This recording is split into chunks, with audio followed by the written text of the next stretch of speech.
Even now, there's no doubt Easter eggs that I haven't found, and I finished it 3 times. And that's what I love about it more than Origins or Knight. Now, I love both of those games, but they just didn't hit the same as City or even Asylum. Just to quickly rank them, even though you didn't ask, I know you want to know. It goes City, Asylum, Knight, and Origins. Since we don't... This, kids, is a liar. Now is it his fault that he lied? No. But his world recently got turned upside down because it was the first time he completed Arkham Origins since finishing Knight.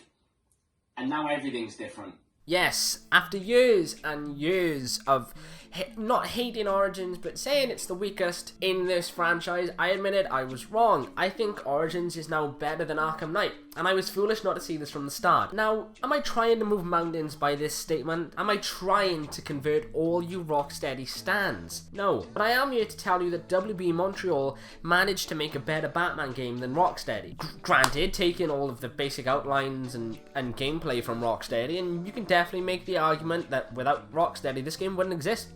Because, well, it wouldn't. Look, I just want to say why Origins is better than Knight. Both of these games are kind of out of place to me in the entire series.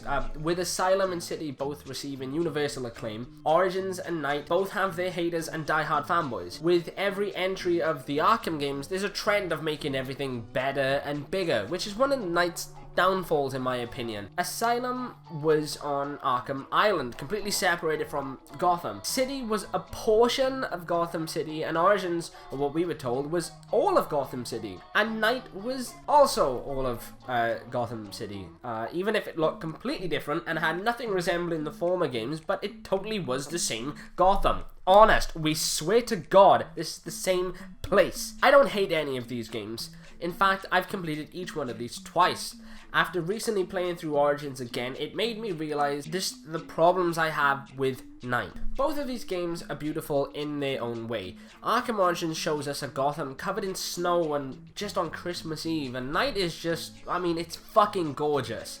It helped with it being on PS4 and stuff as well, but Gotham City and Knight does look absolutely incredible. I'll start by going through what I liked about both of these games. Obviously, the combat in both of these games is just flat out amazing, virtually untouched since Arkham Asylum, with a few little updates here and there in terms of moves, gadgets at your disposal. Both games have their downfall in terms of story, but I'll get into that crap later. In Arkham Origins, it's all based around Black Mask, the Joker, putting out a hit on Batman, who's only 2 years into his career of kicking ass. You go through a whole roster of assassins trying to take you down, whilst also having to deal with Batman's newly found lover, the Joker, who's fresh on the scene as well. Sure, I was a little disappointed that Black Mask did end up being the Joker in disguise, but it was fine. We hadn't seen the Joker in his prime in this series. I'd say he's in his prime. He's like new on the scene kind of thing. In Arkham Asylum, he turned into the Hulk at the end, and in City, spoilers, he dies. In Knight, you have to deal with the Scarecrow, who's trying to poison Gotham whilst also dealing with a new villain introduced, but not really, the Arkham Knight. Roll the fucking credits! Both were fun to play through, and I'll happily go through them again, right now. Oh my god, this is exhausting, Jesus Christ. Right, that's enough of the goody two-shoes shit. I need to get out what I hate about these games and why I hate Knight more. Hate's a strong word, actually, might have overdone it with that. Arkham Origins... See, the problem with this game is that it didn't do enough different, feeling far too similar to Arkham City, but just not as good or smooth. It's hard to jump from City into this. Also, the world is fucking barren. Considering this is like the whole of Gotham City, the streets are empty. And I know the devs argued like, oh, it's Christmas Eve, but that's a pretty piss poor excuse. Have they not been outside on Christmas Eve to see the absolute lunatics sprinting around buying last minute Christmas presents? I'm also disappointed with the Joker reveal because I think I'm facing more Joker fatigue than I am Batman fatigue at the minute. Even though Batman's everywhere, I kind of want to see him go up against something new, whereas the Joker is always against Batman. There's too much of the Joker, and it annoys me when a developer teases one main villain to then have that flip to actually be the Joker. And it's not even like they kept him a secret. It's like Henry Cavill in Justice League, where like, oh, he's supposed to be dead, but he's like everywhere on the posters. He's all over the promotional artwork for Arkham Origins, the Joker, not Henry Cavill, which that's a crying shame he should. Whilst I also found the story set up to be it's decent, it is also pretty bare bones once compared to what came before it. Like I mean, Asylum's story wasn't like overly complicated and stuff. The city is so intricate in what it introduces, and the whole like concentration camp thing for criminals and being Raz, not Raish, Raz, Al Ghul, like the whole thing behind it. I loved that. I loved uncovering the layers of that story, whereas Origins is almost back to that really basic, there's just bad guys coming to kill you. It's not terrible in any stretch of my little imagination, but it's just too straightforward and predictable. But it was super cool to see the start of a lot of staples in the franchise. You know, Bane being the size of a school bus, Joker, Harley Quinn and Joker, that was all really cool. But look, the gameplay was still that amazing Arkham template. I found grappling to buildings a bit slower than usual, but that may just be me. Characters are still really fun, the gameplay is great, and all of the side stuff is still great fun. The Riddler stuff did piss me off though, when like you do all the data packs and you get treated with a fucking Riddler trophy. That my god, I was so annoyed. And the voice cast do a great job. Roger Craig Smith and Troy Baker do an amazing job playing Batman and the Joker, and that couldn't have been easy considering the shoes they had to fill. Oh, that reminds me, that awful bridge is in this game, and if you know, you know. Fuck that bridge. You know, all of the story stuff that I didn't like about Arkham Origins? Yeah, double that for Arkham Knight. I think what got under my skin so much about the story for this was just how much they lied to us, especially about the Arkham Knight himself. A brand new character, they said. Totally not Jason Todd, they said. You bunch of fucking two-faced, smelly, rotten egg-eating, Vaseline glove-wearing toads. Not only did they lie about who the Arkham Knight was, but they also lied about the other main antagonist in the game. Scarecrow? Nope. They brought the Joker back as the main villain once again, and they said they were done with him.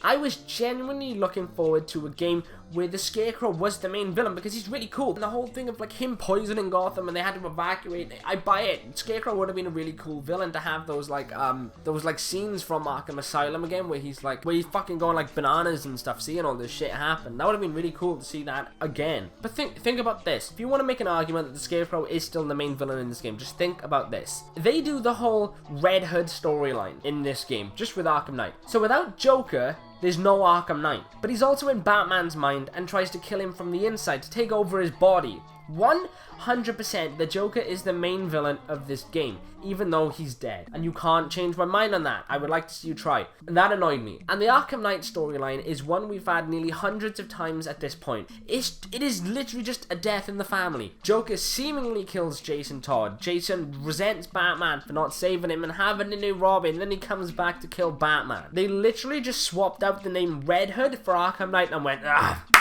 there we are, completely new character. You've never seen him before. God, we're clever. I know it disappointed me that the Joker came back for Origins, but at least WB Montreal was somewhat upfront about it. They didn't try to hide the fact that he was in the game, whereas Rocksteady did everything they could to try and hide it. The overall story in Arkham Knight really didn't do it for me because nothing was surprising. The clever twists Rocksteady put in the game we all saw come in before the game was even released. I suppose the Joker twist was, I guess, a surprise, but like not a happy surprise. It was more of a, for fuck's sake, really, again? Whilst I found Origin's story to be a little unexciting, at least it was trying to do something new. It was something I hadn't seen before, and I always like seeing how relationships between characters start. It makes for interactions in other entries feel more meaningful because you know the history.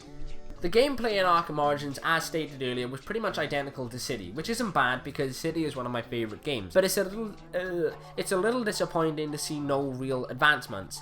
Arkham Knight, on the other hand, well, it tried stuff. Before I get into the Batmobile in the room, I want to talk about those fear takedowns. You know, the ones where you can take like 5 dudes at once? Yeah, those ruined the game for me. I thought they always looked cool as shit, and I felt like the Batman when I pulled them off, but at the same time, it also made the game a hell of a lot easier because you could get rid of like 5 enemies at once and then just bounce. Origins didn't have that, so you have to work through enemies like you usually would, which made things a bit trickier. I know the game doesn't force you to use this move, at least to my unreliable memory, but obviously everyone does this because it looks cool and we always want to take a shortcut. But it just made interactions that bit too easy for me. There was no tension there. There wasn't that tension of if I get caught. Also, whilst I thought it was great, anyone else feel like gliding in Arkham Knight was just a tad fucking ridiculous. In Origins, yes, it felt slow and a bit sluggish, I suppose, but it kind of felt real, in a way. Because you're gliding, not flying. You hear that, Rocksteady?